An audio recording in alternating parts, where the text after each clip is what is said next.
Hello and welcome to the Album Man, and today I'm going to be doing a review of the 7th studio album from the Greek power metal band Firewind, called Few Against Many.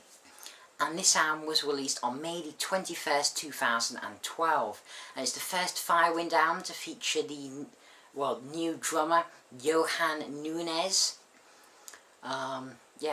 So, the band consists of Gus G on lead guitar, Petros Christodoulitis on bass, Bob Katsionis on rhythm guitar and keyboards, Apollo Papanasio on vocals, and Johan Nunes on drums.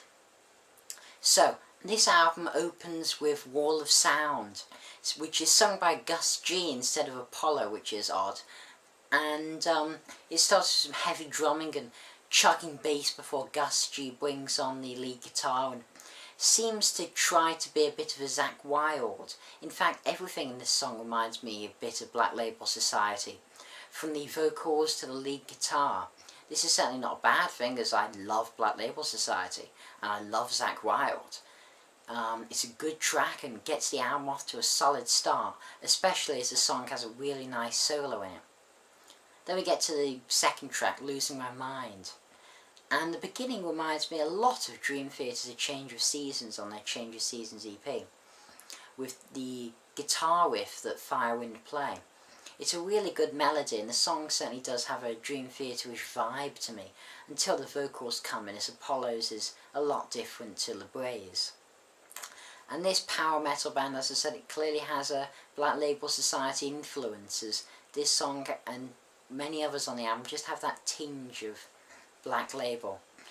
But this song, it's really good. It leads up to a very good chorus that elevates the song. It's very catchy, fantastic song. Then we get to Few Against Many. This is the title track and starts out a little drum solo by Johan Nunes before the guitar comes in. It's another great song with a very good chorus and absolutely fantastic guitar solo. It really is a very good guitar solo. Overall, it's a really good song. Undying Fire starts out with a beautiful acoustic melody with some vocals over the top, but it's not long until the overdriven guitars come in, they show that they're power metal.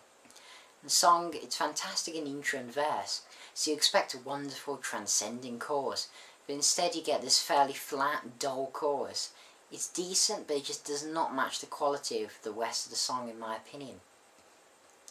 Another Dimension. It's another consistent, good song that is very typical of Firewind's sound. The chorus sounds, again, a bit Dream Theater-ish, guitar-wise, but rest of the time, a bit sort of Zakk Wylde-ish, which appears to be their sound, a fusion between those. It's certainly a good song. Glorious starts lightly with some keyboards before going into a really cool riff with some fantastic vocals. It's certainly the best song on the album, definitely. It has everything you want from a good power metal song. It starts each verse with a great riff, before palm muting it while Apollo's vocals shine through, before escalating to a fantastic catchy chorus. And combine it with a nice solo and you have a fantastic song. Then Age of a Dream featuring Apocalyptica. This is a weird song. It's certainly different to the rest of the stuff on the album, as it features cellos, which is what Apocalyptica seemed to do. And it's a beautiful song that starts with a piano melody with the cellos over the top. And when Apollo's voice comes in, it truly shines. And there is also a fantastic sort of Slash-style melodic solo in the middle of the song. Overall, it's a really, really good song and certainly has a very beautiful nature to it. Then Destiny turns up the volume from Age of a Dream and gets back to the, thing the power metal band do.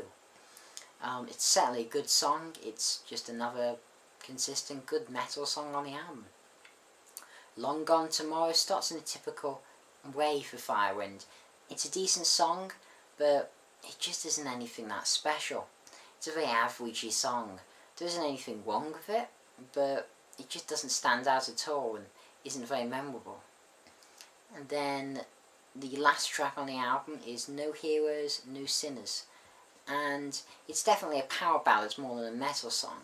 It's a nice way to end the album though, and it does end the album on a strong note with the powerful chorus of this song. So in conclusion, I'd say that this is a good power metal album. Any power metal fan will enjoy this album, but it just doesn't have any songs that are particularly memorable or stay in my head. It just doesn't have a standout track. Yes, Glorious is the best track on the album, but it's not got anything particularly standout. Still, it's a solid album, very solid album. I did enjoy it, just lacked a sparkle. So I'm going to give it a 7 out of 10. Yeah, so this has been the Album Man. Thanks for watching, comment, rate, subscribe, and as usual, long live rock and roll.